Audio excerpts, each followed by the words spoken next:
So this trail is going to be Lockhart Basin. It's Trail 59 in the Fun Treks books. It is a rid-rated trail, nothing too crazy. The trail has waypoint 4 listed. That's probably the most challenging spot coming through this trail here. Now, we ran it coming up Chicken's Corner and ran the trail through. If you would come from like 211 and then run the trail the opposite way, you would come down waypoint 4, and that would probably be a good bit easier to do. I'm going to have a couple minutes of the actual trail getting there, so you just kind of get a feel for what you're getting yourself into to do this trail. The way we ran it, once you pass waypoint 4, that gets back to your easier blue stuff. The challenge is really kind of down through this valley here. When we get up to the point, there was a Toyota that had tried waypoint 4, busted a tire off a rim. They got that changed, and he makes another attempt. The two other vehicles up there, if I remember correctly, were Lexuses that should have been triple locked with 35s, I believe. They said one of them drove through, the other one had to be winched, so just probably a little bit different line or technique between the two there. And I'll have the Tacoma trying that line again at the end here. Today we have two KRXs up front. Both of them are 35-inch tire.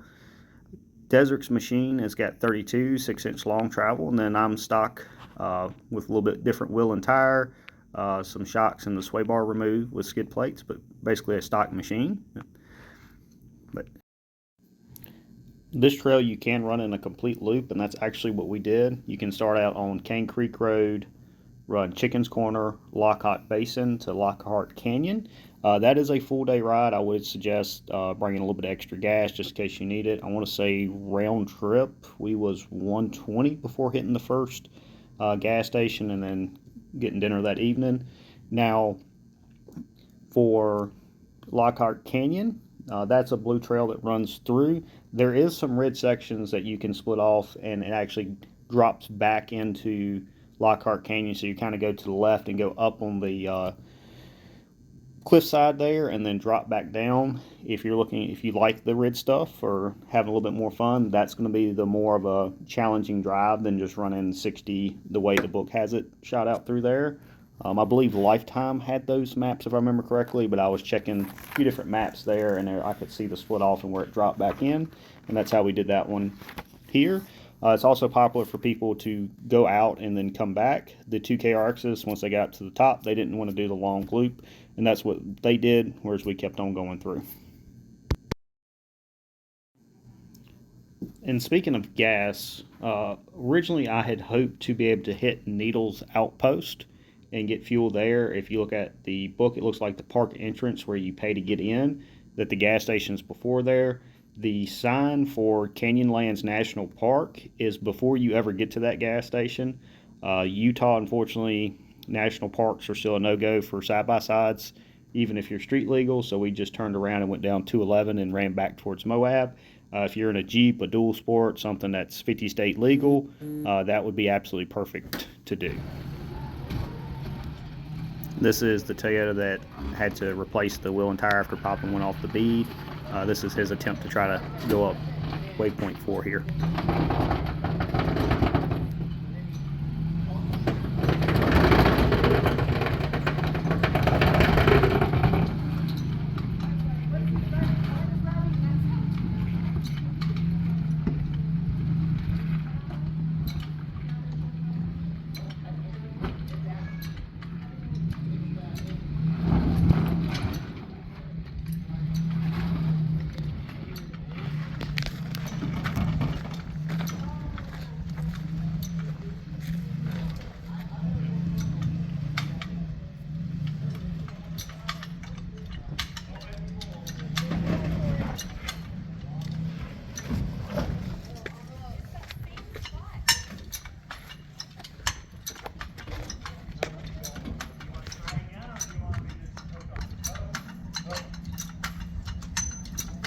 He went from here, so you want to see the KRXs next.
scared All you me. need is 28s.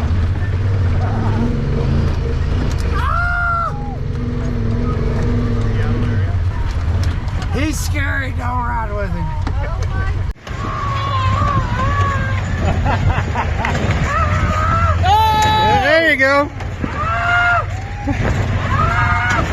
Yeah. All you need is 28. If you do a complete loop like this, there's two petroglyphs that you want to see. One is going to be off Hurrah Pass. That's going to be the Burthen Rock one. The one near Canyonlands National Park is the newspaper, which happens to be the largest petroglyphs in the country. So definitely stop and check those two out. Take nothing but pictures.